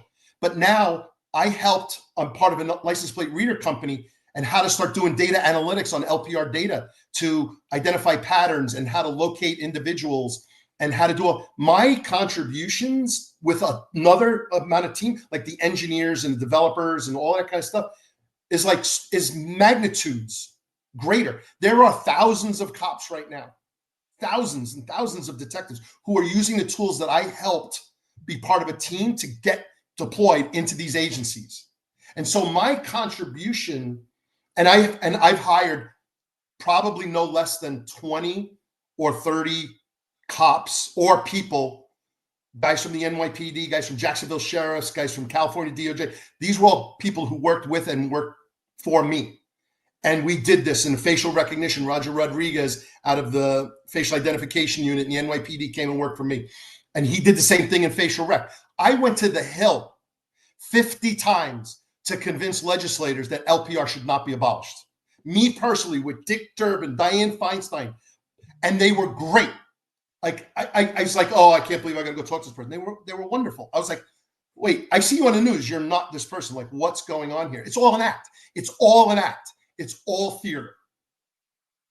And so I'm sitting here going, well, we got to get this technology, and you cannot legislate this out. You're gonna get people killed. You're gonna get cops killed. You need it. Don't throw the baby out with the bathwater. Put guardrails up. We got to protect it. We got to legislate it. We got to put policy in place. But you cannot get rid of this technology. And they're like, "You're right, Tom. Thanks for coming. That's right. We're not going to sign off on this bill." And it's like, holy shit! 50 times. Roger sent to the same thing for facial rec.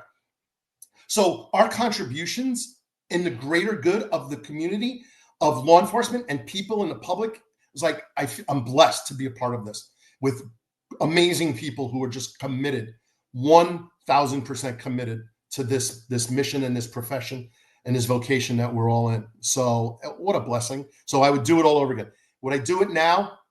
I'd have to say I'm so strong on those feelings that I would say I'd have to say yes, I would do it again. Knowing what I know it would be a challenge, but I also know the deep connections. Tom, you're our first one to say yes, you would take the job now. First one. No, I think it's yeah. I didn't even want to be a cop growing up. I never thought of it. It was an accident, and I absolutely love it. I love what it's supposed to be, and I love everybody that I've ever met. And I am on a text thread with 9 detectives, sergeants. There's 9 of us that are all retired now left. We text each other every single day. Like these guys, I'm telling you, the ultimate compliment that any detective could ever say is, if I were the victim of a homicide, this is the guy or the girl, this is the team that I want work. These are those 9 people. Like if my wife had a liaison and work with detectives who need to solve my murder, like these are those guys. They are the salt of the earth. I'm telling you, we don't have to talk for weeks, months, years. Pick up the phone. I'm in Vegas. I'm in jail. Don't ask any questions. They're on the plane. So the collaborative group, the best people I've ever met. Not everyone's great. I get it. But you gravitate towards the ones who think and act like what your North Stars are. And those people have paid me over, and I could never repay them back for all they've given me. So I would have to say I'd do it over again. I hope everyone, right, finishes their careers wherever they want it to be, get home safe, take care of family. # making memories. It's all about making memories.